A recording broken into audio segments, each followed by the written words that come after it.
一艘中国船收费150万，紧盯中国船舶制造，特朗普急了，但是急也没用。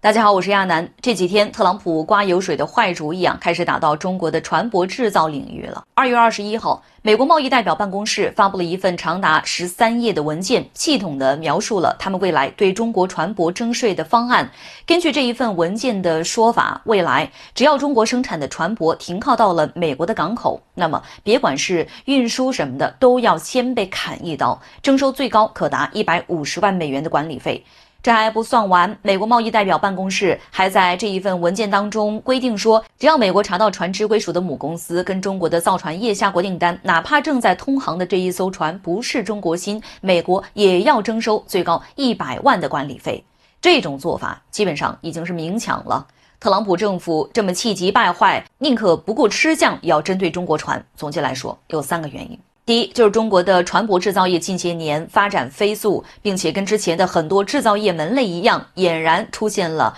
我一个打你们10个的架势。根据国家工业和信息化部今年1月的统计数据，中国造船业的3大指标完工量、手持订单量和新增订单量已经分别占到了全球总量的50%以上、60%以上和70%以上。换言之，全世界其他所有国家的造船指标加在一起，甚至都不够和中国打个平手。更重要的是，这样的数据对于中国船企来说只是开始，而不是结束。中国造船业的发展是一个持续向上的过程，而且发展的速度在越来越快，不断刷新历史高点。这样的数据让国人提气，也让美国政客加倍的焦虑。第二，就是美国造船业在中国的衬托下显得太拉垮了。去年，美国海军情报局出品的一份《中国海军建造趋势和美国海军建造计划》震惊了全世界，因为在资料发布会上，美国的一线将领直接在 PPT 里承认，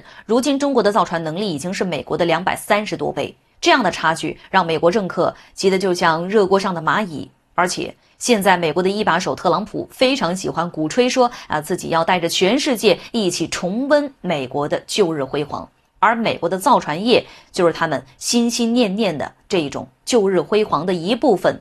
强大的美国造船业曾经是美国赢得2战、建立全球霸权的最大支柱，如今眼看这一根支柱摇摇欲坠，他又没本事短时间内重建美国自己的造船业，那自然就只能够寄希望于制裁大棒，希望能够靠着征收高额管理费来延缓中国船企再登巅峰的速度了。那么接下来有一个问题就来了，特朗普现在吃相这么难看，死咬中国造船业不放，能够达到他的目的吗？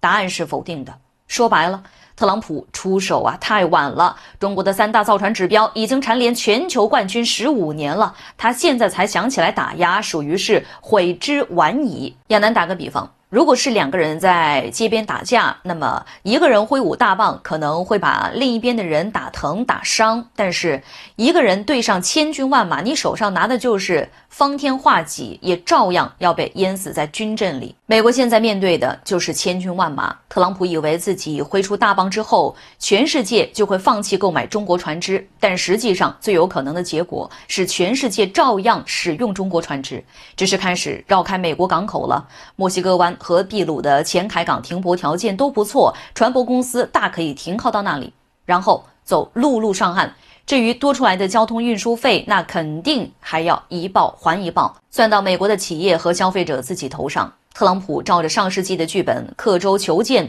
跟中国造船业扳手腕，最后注定只能是徒劳一场。